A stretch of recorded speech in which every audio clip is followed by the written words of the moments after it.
ಇನ್ನು ಸಿಟಿ ರವಿ ಕೂಡ ಇದೇ ವಿಚಾರವಾಗಿ ಪ್ರತಿಕ್ರಿಯಿಸಿದ್ದಾರೆ. ಚಂದ್ರಶೇಖರ್ ಆತ್ಮಹತ್ಯೆಗೂ ಮುನ್ನ ಡೆತ್ ನೋಟ್ ಅನ್ನ ಬರೆದಿದ್ದಾರೆ. ಸಚಿವರ ಮೌಖಿಕ ಸೂಚನೆ ನೀಡಿದಂತಹ ವಿಚಾರವನ್ನ ಆ ಡೆತ್ ನೋಟ್ ನಲ್ಲಿ ಪ್ರಸ್ತಾಪ ಮಾಡಲಾಗಿದೆ. ಇದನ್ನ ಭ್ರಷ್ಟಾಚಾರ ಅಂದ್ರೆ ಸಾಕಾಗಲ್ಲ, ಇದು ಹಗಲು ದರೋಡೆ. ಚಂದ್ರಶೇಖರ್ ಸಾವಿನ ಬಗ್ಗೆ ಮಾಜಿ ಸಚಿವ ಬಿಜೆಪಿ ಮುಖಂಡ ಸಿಟಿ ರವಿ ಮಾಡಿರುವಂತಹ ವಾಗ್ದಾಳಿ ಇದು. ಸಂತೋಷ್ ಪಾಟೀಲ್ ಆತ್ಮಹತ್ಯೆಯಲ್ಲ, ಅದು ಕೊಲೆ ಅಂತ ಕಾಂಗ್ರೆಸ್ನವರು ಹೇಳಿದ್ರು. ಈಶ್ವರಪ್ಪರನ್ನ ಕೂಡಲೇ ವಜಾ ಮಾಡಿ ಅಂತ ಹೇಳಿ ಆಗ ಕಾಂಗ್ರೆಸ್ ಆಗ್ರಹಿಸಿತ್ತು. ಈಗ ಯಾಕೆ ಘಟನೆಯ ಬಗ್ಗೆ ಇನ್ನೂ ಕೊಲೆ ಮೊಕದ್ದಮೆಯನ್ನ ದಾಖಲಿಸಿಲ್ಲ ಅಂತೇಳಿ ರಾಜ್ಯ ಸರ್ಕಾರದ ವಿರುದ್ಧ ಮಾಜಿ ಸಚಿವ ಸಿಟಿ ರವಿ ಆಕ್ರೋಶ ವ್ಯಕ್ತಪಡಿಸಿದ್ದಾರೆ.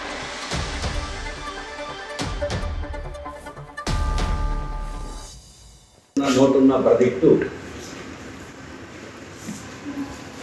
ಶಿವಮೊಗ್ಗದ ವಿನೋಬ ನಗರದಲ್ಲಿ ಆತ್ಮಹತ್ಯೆ ಮಾಡಿಕೊಂಡಿದ್ದಾರೆ.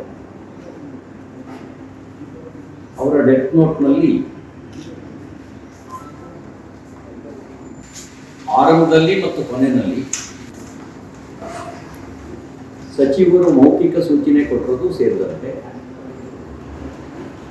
ವ್ಯವಸ್ಥಾಪಕ ನಿರ್ದೇಶಕ ಪದ್ಮನಾಭ ಅವರ ಹೆಸರನ್ನ, ಲೆಕ್ಕಾಧಿಕಾರಿ ಪರಶುರಾಮ್ ಅವರ ಬಗ್ಗೆ,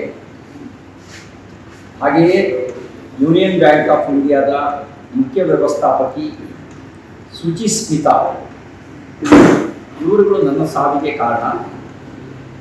ನಾನು ಯಾವುದೇ ತಪ್ಪು ಮಾಡಿಲ್ಲ, ಆದರೂ ನನ್ನನ್ನು ಅಪಮಾನಕ್ಕೆ ಇದು ಮಾಡಿದೆ.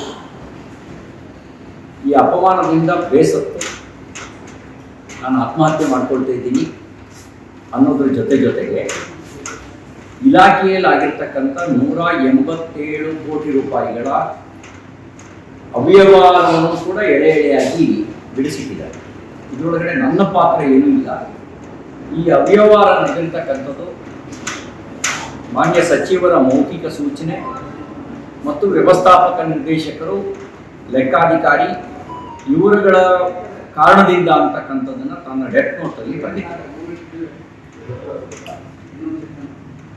ಪರಿಶಿಷ್ಟ ಪಂಗಡಗಳ ಅಭಿವೃದ್ಧಿಗೆ ಬಳಕೆ ಆಗಬೇಕಾದಂಥ, ಅದರಲ್ಲಿ ಗಂಗಾ ಕಲ್ಯಾಣ ಬೋರ್ ಕೊಡಿಸ್ಲಿಕ್ಕೆ, ಭೂ ಒಡೆತನ ಯೋಜನೆ ಅನ್ವಯ ಭೂಹೀನ ಪರಿಶಿಷ್ಟ ಪಂಗಡದ ಜನರಿಗೆ ಭೂಮಿ ಖರೀದಿಗೆ, ವಾಹನ ಖರೀದಿಗಳಿಗೆ ಬಳಕೆ ಆಗಬೇಕಾದಂಥ ಹಣ ನಕಲಿ ಖಾತೆಗೆ ಟ್ರಾನ್ಸ್ಫರ್ ಹೇಗಾಯಿತು?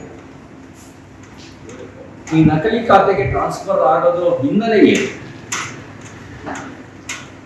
ಇದು ಎಲ್ಲದರ ಸಮಗ್ರ ತನಿಖೆಯ ಅವಶ್ಯಕತೆ ಇದೆ. ನ್ಯೂಸ್ ಫಸ್ಟ್ ನಿರ್ಭೀತಿಯಿಂದ ನಿಮ್ಮ ಪರವಾಗಿ.